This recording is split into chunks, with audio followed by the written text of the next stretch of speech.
এই বছরে টি-20তে বাংলাদেশ দল 3টি সিরিজ জিতেছে, টানা 3টি সিরিজ।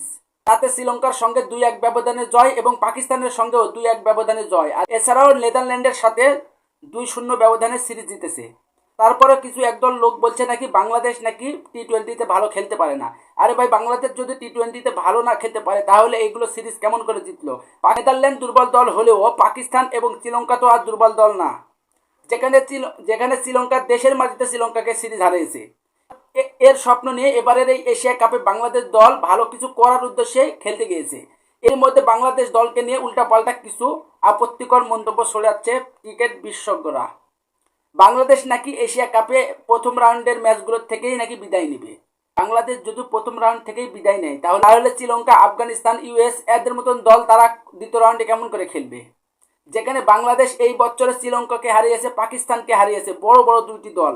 শ্রীলঙ্কা এশিয়া কাপের সর্বোচ্চ সফল দ্বিতীয় দল। এশিয়া কাপের এই ট্রফিটি মোট 6 বার জিতেছে। এছাড়াও পাকিস্তান 2 বার এশিয়া কাপ জিতেছে। আর বাংলাদেশ তো এশিয়া কাপে 3 বার ফাইনাল খেলেছে, কিন্তু ওই ট্রফিটি এখন পর্যন্ত বাংলাদেশ দল জিততে পারেনি। খুব এশিয়া কাপ ইতিহাসে সেরা 5 জন ব্যাটসম্যানের যদি তালিকা করেন তাহলে বাংলাদেশের মুশফিকুর রহিম আছে 5 নম্বর স্থানে। যেখানে মুশফিকুর রহিম এশিয়া কাপে ম্যাচ খেলেছে 24টি আর রান করেছে 786টি। এছাড়াও সে একটি সেঞ্চুরি করেছে এবং হাফ সেঞ্চুরি করেছে 6টি। এছাড়াও এশিয়া কাপে যদি সেরা 10 জন বোলারকে ধরা হয় তাহলে মাশরাফিও রয়েছে সেরা 10-এর ভেতর। মাশরাফি বিন মুর্তজা এশিয়া কাপে মোট ম্যাচ খেলেছে 24টি ম্যাচে 24টি উইকেট পেয়েছে সে। তাহলে বাংলাদেশ এশিয়া কাপে কেন দুর্বল হলো?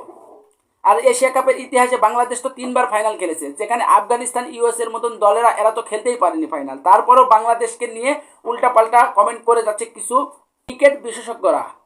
বাংলাদেশ নাকি এবারের এশিয়া কাপে ভালো খেলতেই পারবে না, প্রথম রাউন্ড থেকেই বাদ যাবে, যাই ইচ্ছে তাই খেলবে। দেখে নিও এবারের এই এশিয়া কাপে বাংলাদেশ দারুণ খেলে ট্রফিটি ঘরে উঠাবে।